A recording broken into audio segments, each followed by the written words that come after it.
일이 생깁니다. 예수님을 만나면 좋은 일이 생깁니다. 네. 예배는 예수님과의 만남입니다. 오늘 예배를 통해서 또 하나님 만나고 은혜 받고 복 받는 시간이 되길 바랍니다.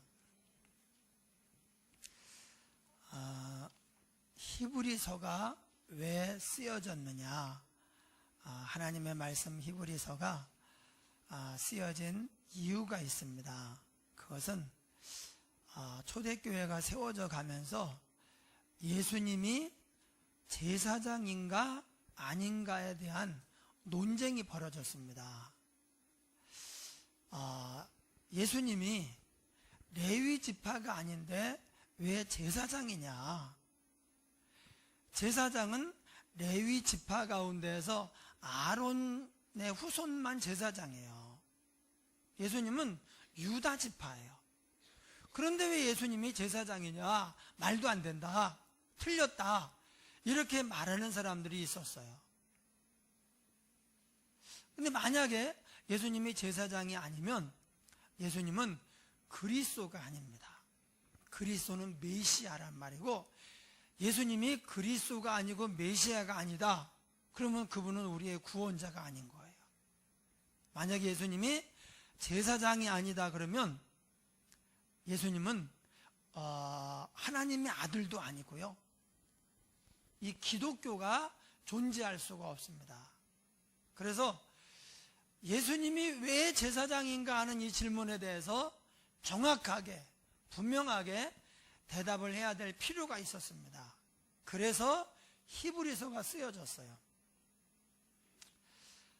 왜 예수님이 유다 지파인데 레위 지파의 후손이 아니면서 제사장인가? 유다 지파는 다윗 왕이 나온 지파예요.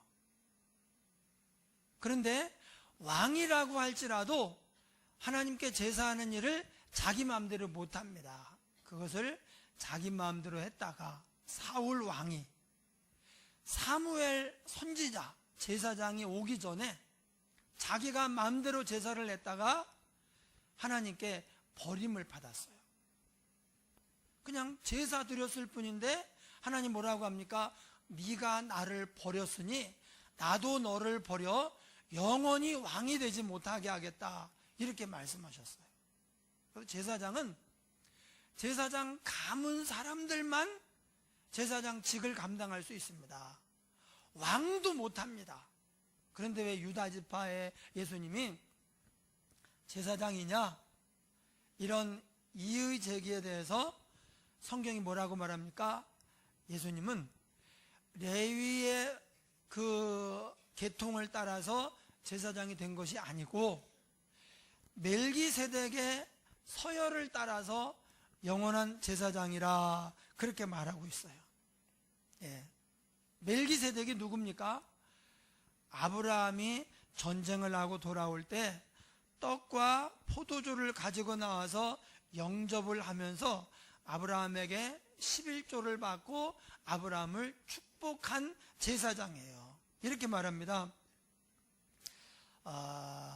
창세기 14장 18절에 살레망 멜기세덱이 떡과 포도주를 가지고 나왔으니 그는 지극히 높으신 하나님의 제사장이었더라. 여러분, 제사장 제도가 공식적으로 생긴 것이요, 모세의 영도를 따라서 이스라엘의 출애굽에 나와가지고 광야에서 특히 시내산 언약을 받아요. 그게 모세 오경입니다.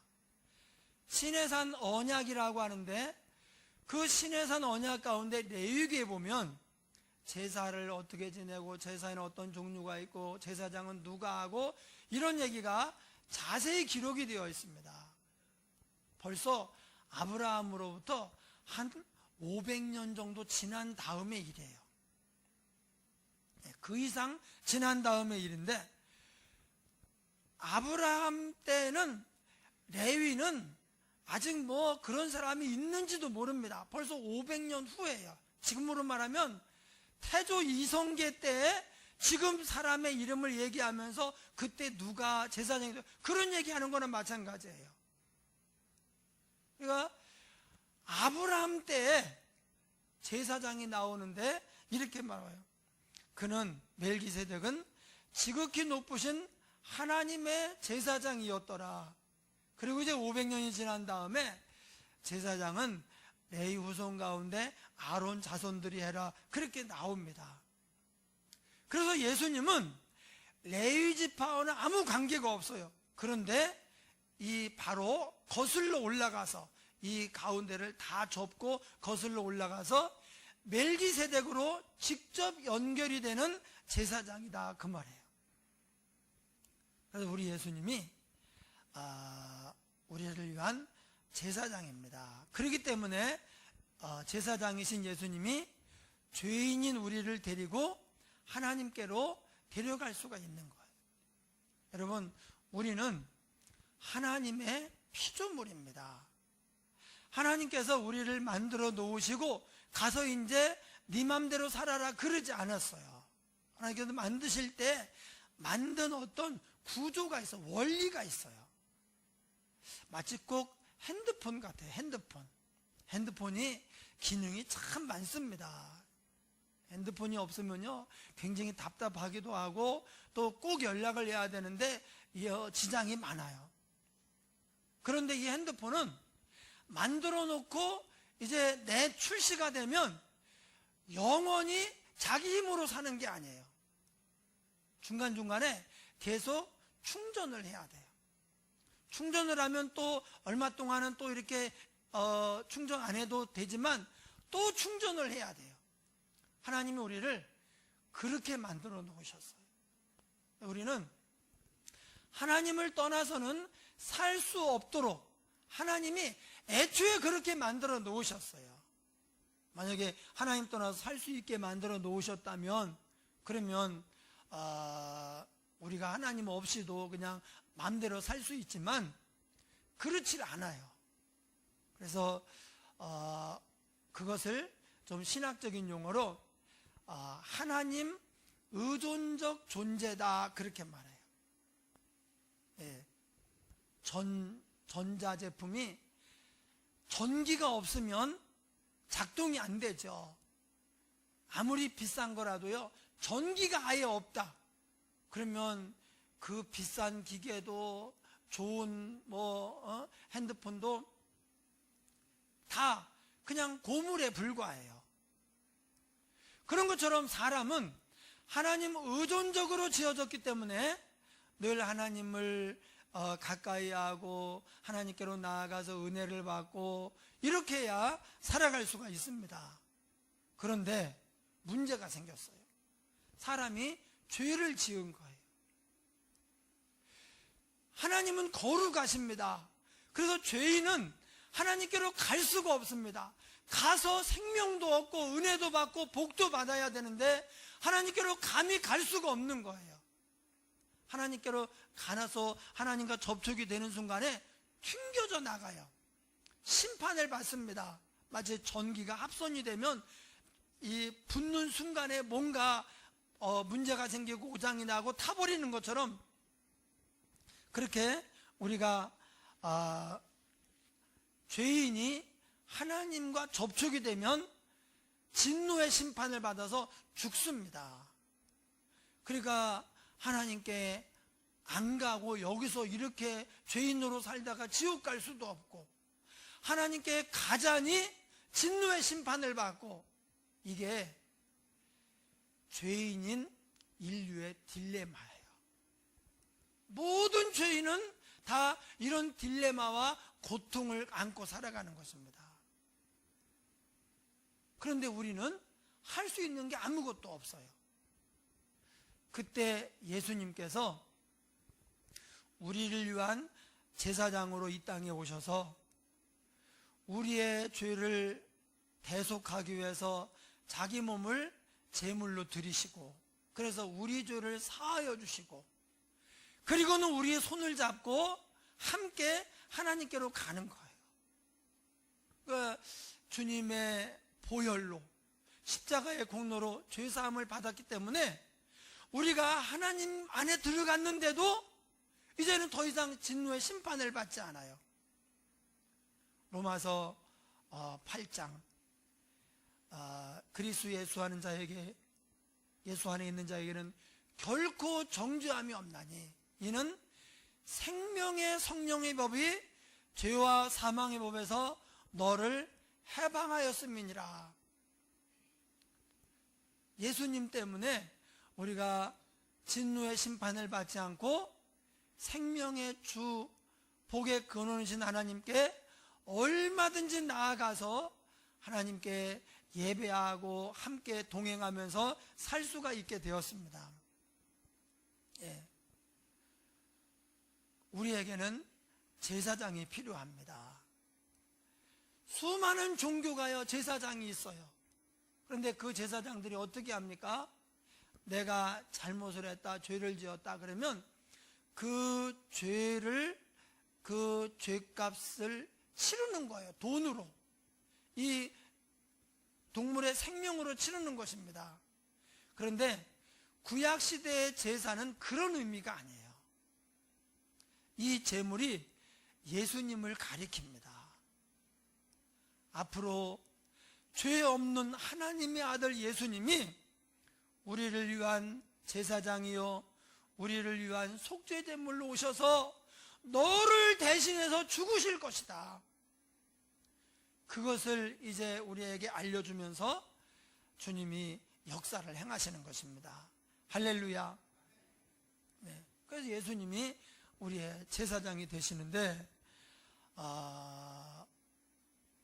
그 제사장이 이제 왜 이제 필요한가, 또 구체적으로 어떤 제사장인가 하는 것이 오늘 말씀입니다. 오늘 말씀 11절에 보니까 레위 계통의 제사 직분으로 말미암아 온전함을 얻을 수 있었으면 다른 제사장을 세울 필요가 있느냐 그랬어요. 즉 레위 계통의 제사장으로는 온전함을 얻을 수 없다는 거예요. 예수님 제사장으로 말미암아 우리가 온전한 구원을 받고 온전해질 수가 있다는 것입니다. 예수님이 완전한 제사장입니다. 여러분, 뭐든지 완전한가 아니면 아직 부족하고 하자가 있는가, 이것은요 큰 차이가 있어요.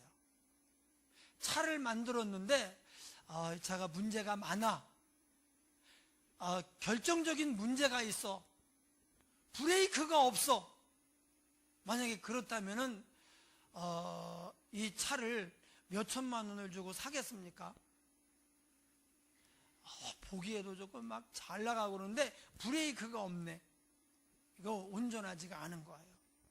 이 차는 다 좋은데 가끔 핸들이 이렇게 뜨는데 거꾸로 가. 그러면요 고속도로에서 죽잖아요. 예. 조금이라도 하자가 있으면, 문제가 있으면 그것은 큰일 나는 거예요. 근데 레위 계통의 제사장 직분은 완전하지 않아요. 예수님이 온전한 제사장이십니다. 그래서 그것을 예수님께서 왜 완전한 제사장인가 세 가지를 말하고 있는데, 첫 번째는 16절에 보니까 그는 육신에 속한 한 계명의 법을 따르지 아니하고 오직 불멸의 생명의 능력을 따라 되었으니, 예수님께는 불멸의 생명의 능력이 있어요. 예. 여러분, 사망은 불완전한 것입니다. 죽는다, 죽었다, 생명에 비해서 큰 문제가 있는 거죠. 예수님은 불멸의 생명의 능력이 있어요. 생명은 온전한 것입니다. 봄에 씨를 심잖아요. 감자를 심는다, 또 고구마를, 또 순을 이렇게 꽂아 놓는다 그러면 이건 별거 아닌 것 같은데 여기서 싹이 나가지고 자라서 꽃이 펴요. 또 나중에 감자가 많이 달립니다. 고구마 그냥 순 하나 꽂아 놓았을 뿐인데 거기서 또 그게 또 뿌리를 내리고 고구마, 순이 막 절기가 쫙 자라가지고요. 나중에 고구마가 또 주렁주렁 열립니다. 예. 생명이 없는 것은 그냥 썩어버리고 말아요. 근데 생명은 나중에 온전해져요. 그래서 많은 결실을 합니다. 생명이 있는 곳에는 신비가 있어요. 기쁨이 있습니다. 충만한 은혜가 있습니다. 예수님이 우리의 불멸의 생명의 능력이에요. 우리는 사망에 속한 자였어요. 그런데 예수님이 우리를 위해 오셔서 우리와 함께 하실 때 그 불멸의 생명의 능력을 우리가 받게 되었어요. 그래서 예수님은 완전한 제사장입니다. 두 번째로 여기 보면은 예수님께서 맹세로 제사장이 되었다고 했습니다. 20절에 보니까 또 예수께서 제사장이 되신 것은 맹세 없이 되신 것이 아니니,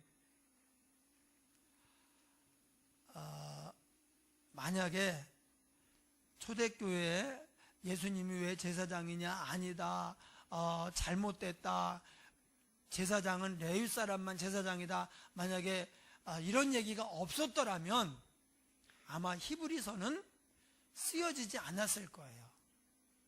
그런데 예수님의 제사장직에 대해서 이제 비판하고 잘못됐다고, 아니라고 이렇게 주장하는 사람들 때문에 히브리서가 쓰여지게 되었는데, 이 히브리서로 말미암아 예수님이 어떻게 제사장이 되었는가 하는 것을 다른 성경에서는 없는 얘기들이 여기 많이 나와요.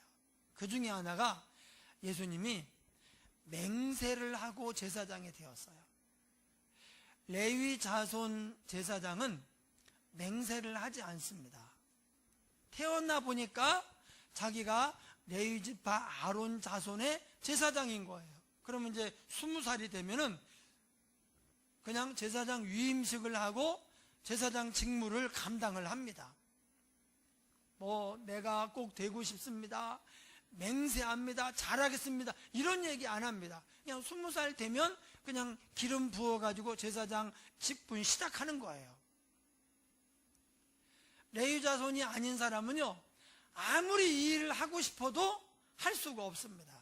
이것은 천부적이에요. 그냥 하나님이 그냥 주신 거예요. 그래서 레위 지파 가운데 어느 누구도 소원한다든지 맹세를 한다든지 그런 경우가 없습니다. 그냥 제사장 가문에 태어났기 때문에 그 직무를 감당을 하는 것입니다. 그런데 예수님은 맹세를 하고 제사장이 되었어요. 여기에 큰 은혜가 있습니다. 여러분, 왜 예수님이 제사장이 되었는가? 예수님은 레위 지파하고 좀 달라요. 레위 지파는 원래 제사장으로 태어난 거지만 예수님은 우리를 위해서 제사장 직분을 감당할 수도 있고 안 해도 그만이에요. 예수님이 제사장을 안 한다고 해서 왜 그러셨느냐고, 하셨어야죠. 우리는 어떡합니까? 그러시면 안 되죠. 이렇게 어느 누가 예수님께 항의하거나 이의를 제거나 그럴 수 있느냐? 없습니다. 그냥 우리는 죄를 지었으니까 심판받아 지옥에 갈 뿐이에요. 하나님이 창조한 것도 모르고 계신 것도 모르고 그냥 살다가 지옥 갔을 거예요. 아마 하나님 우리에게 예수님을 통해서 자기를 계시하지 않았더라면 우리는 염라대왕이 있는 줄 알았어요. 저는요, 어렸을 때 지옥에 염라대왕이 있고 하늘에 옥황상제가 있고 뭔가 있기는 있는 줄로 알았어요. 뭔가 있는데 누군지는 모르지만 아마 죽으면 염라대왕한테 가서 그런 얘기를 어려서 들었으니까 그렇게 알았어요. 하나님을 어떻게 압니까, 우리가? 예수님이 오셔서 하나님을 계시해 주시고, 그래서 우리가 이제 하나님이 창조하신 것을 알고 역사와 인생의 주인이 하나님인 것을 알고, 그래서 하나님 믿으며 살아야 되는 것을 알게 된 것입니다.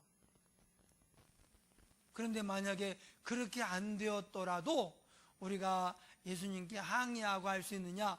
없습니다.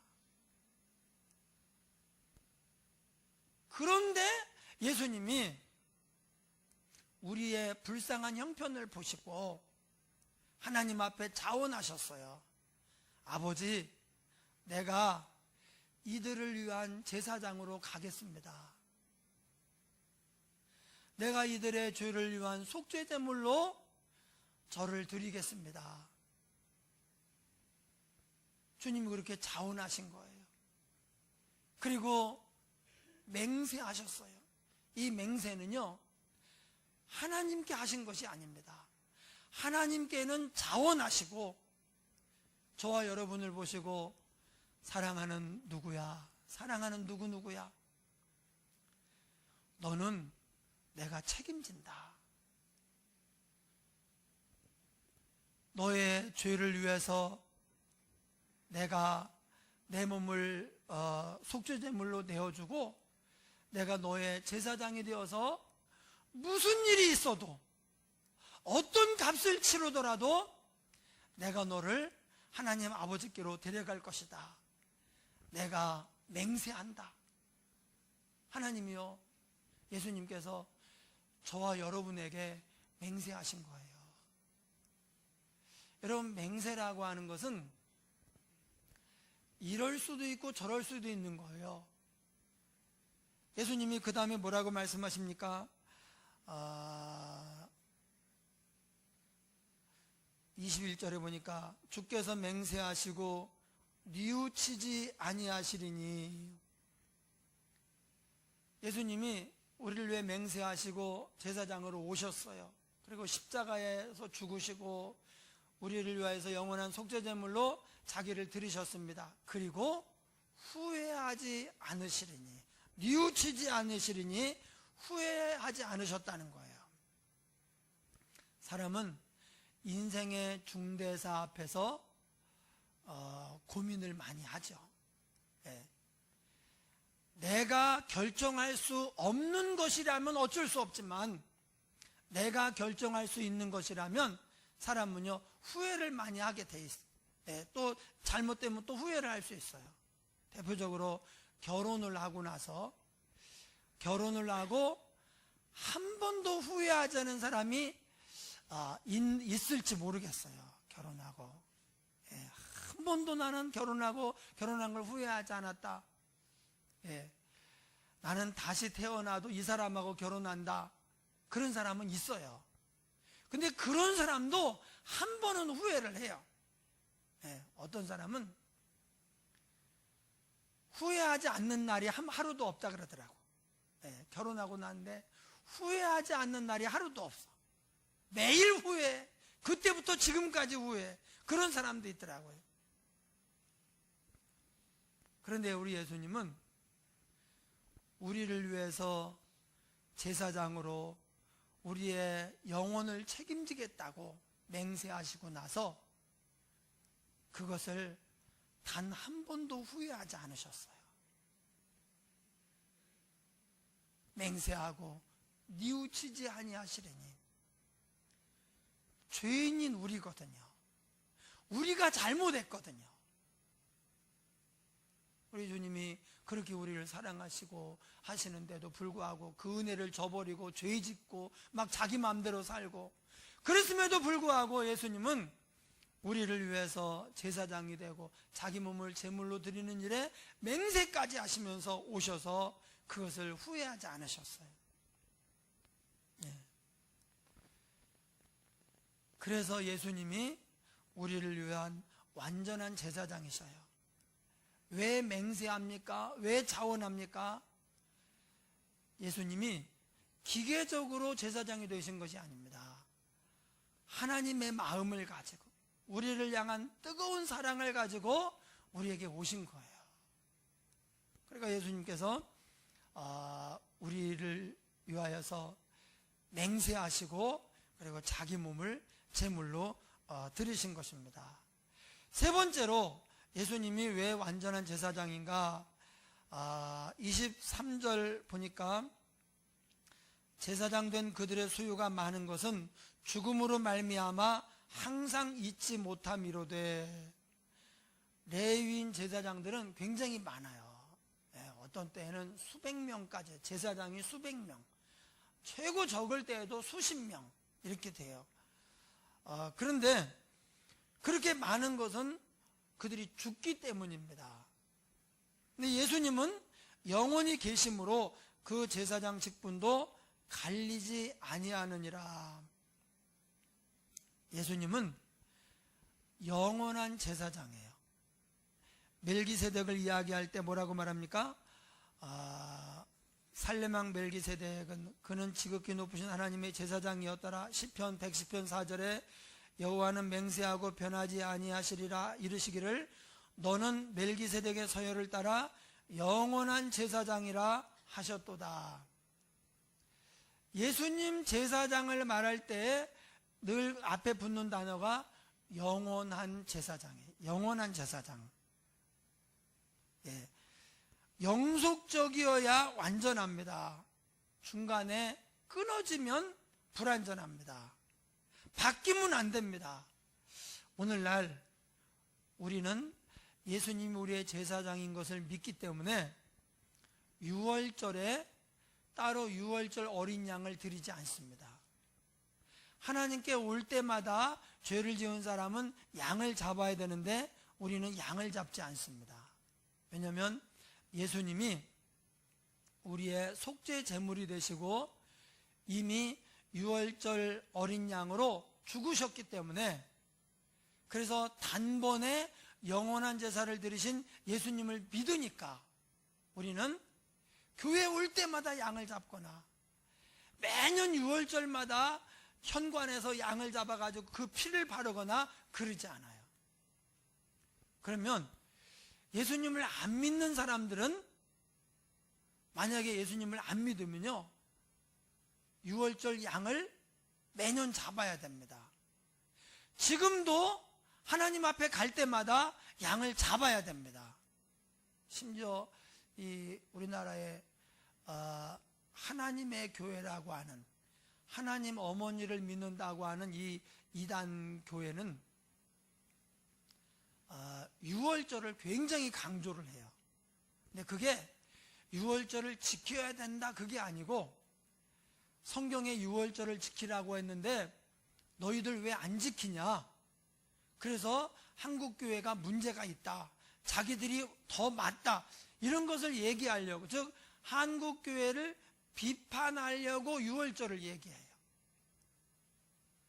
근데 6월절을 얘기하는 것은요, 만약에 우리가 지금 6월절에 양 잡고 주일날 하나님께 올 때마다 양 잡고 그러잖아요. 그건 다른 말로 말하면 예수님을 안 믿는다는 얘기입니다.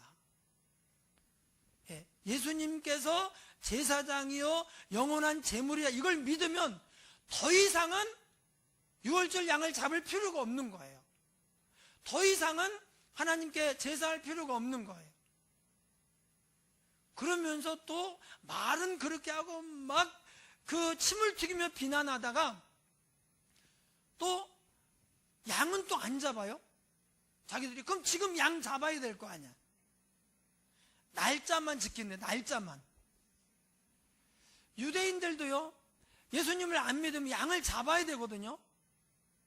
성경에 예수님 그 양 잡고 6월절 양 잡고 이런 게 다 예수님이 우리를 위해서 이렇게 할 거다는 예표하기 때문에 우리는 그것이 완성이 되어서 더 이상은 양 안 잡습니다. 피 안 흘립니다.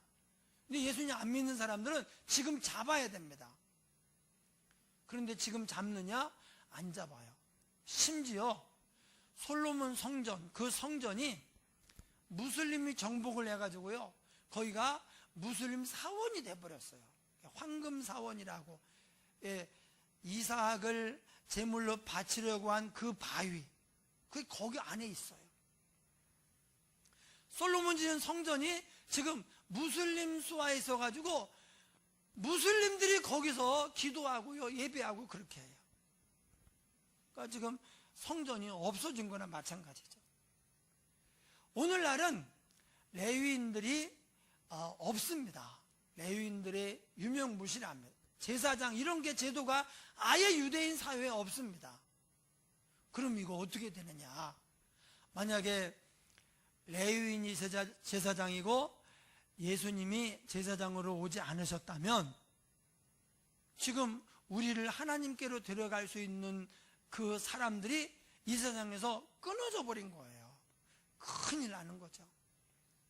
그런데 영원한 제사장이신 예수님께서 우리에게 오셔서 우리를 하나님께로 데려가는 것입니다. 레위인 제사장이 많은 것은 죽으니까 많은 거예요. 죽으니까. 예수님은 죽으시지 않아요. 잠깐 죽었다가 다시 살아나셨어요. 살아나셔서 또 죽은 게 아닙니다. 살아나신 상태에서 바로 승천을 하셨어요. 이 땅에는 죽었다가 또 다시 사는 사람도 있어요. 잠깐 멈췄다가 또 천국을 경험하고, 우리 이상은 집사님도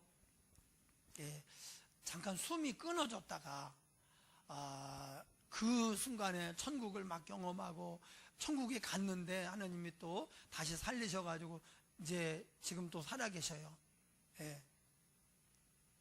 그런데 다시 살아났으니까 그러면 영원히 사느냐? 그렇지 않아요.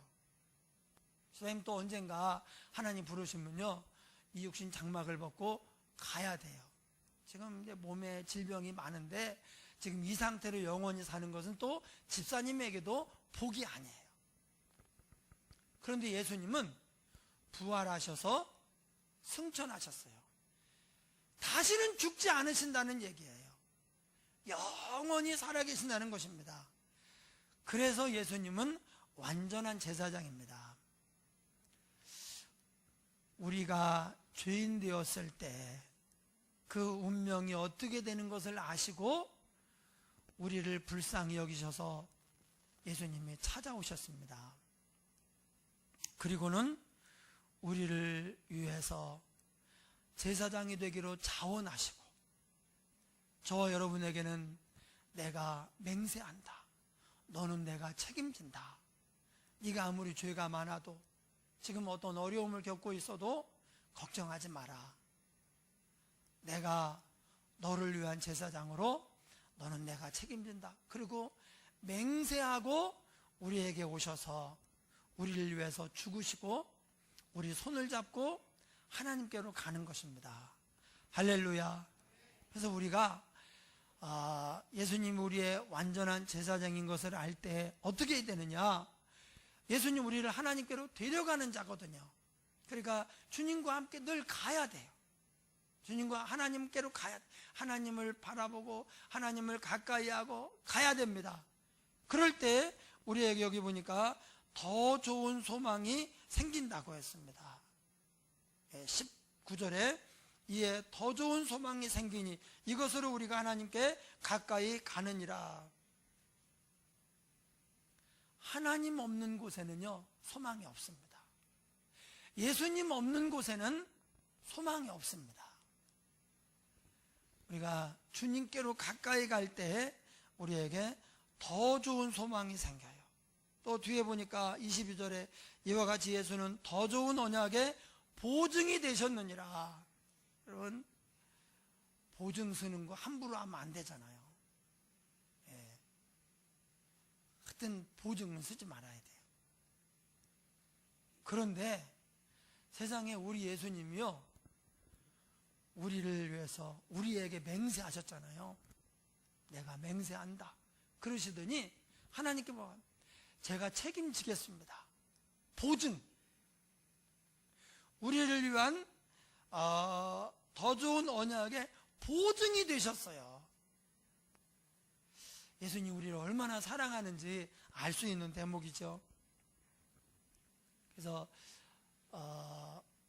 예수님이 완전한 제사장이다, 이것을 믿고 주님과 함께 하나님께로 가야 우리의 삶에 소망이 생깁니다. 그렇지 않으면 우리 소망이 없어요. 또 반대로 말하면 우리 인생에 왜 소망이 없나? 왜 낙심이 되고 절망이 되고 이렇게 삶이 고통스러운가? 제사장이신 주님과 함께 가지 않아서 그래요. 우리에게는 예수님밖에 없습니다. 마지막 절 보면 그러므로 자기를 힘입어 하나님께 나아가는 자들을 온전히 구원하실 수 있으니 이는 그가 항상 살아계셔서 그들을 위하여 간구하심이라. 예, 온전히 구원한다는 것은 우리를 구원해서 천국 백성 삼으신다는 말도 돼요. 그러나 여기서 끝나지 않습니다. 우리 삶에 여러 가지 문제가 있습니다. 예, 많은 문제가 있고 고통이 있어요. 그것으로부터 예수님께서 우리를 온전히 구원하신다는 거예요. 지금도 살아계셔서 우리를 위하여 간구하심이라. 이렇게 좋으신 예수님, 우리의 제사장으로 오신 예수님을 우리가 기억하고 더 감사하면서 주님 앞에 나아가 소망을 가지고 승리하는 복받는 저와 여러분 되기를 주의 이름으로 축원합니다. 우리 말씀을 생각하며 통성으로 기도하겠습니다. 하나님 아버지 감사합니다. 미천하고 죄 많은 인생들 저희들을 사랑하셔서 주님이 불러주시니 감사합니다. 주님께서 맹세하시고 우리를 위한 제사장이 되신 것을 오늘 아버지 알게 되었습니다. 주님, 이 시간에 우리에게 더욱더 큰 은혜와 복을 허락하여 주시옵소서. 아버지 하나님이여, 주님과 함께 날마다 하나님 아버지께로 나아가게 하여 주시옵소서. 주님 믿습니다. 은총을 더하여 주시옵소서. 은혜 베풀어 주시옵소서. 하나님 아버지, 정말로 주님께만 우리의 소망이 있습니다. 삶의 모든 문제를 주님께 맡겨버리게 하여 주옵소서. 지금도 살아계셔서 우리를 위해 간구하시는 예수님이시니 그 손잡고 나아가 축복의 삶을 살게 하시고 은혜 충만한 삶을 살게 하여소서. 날마다 하나님을 체험하게 하여 주옵소서.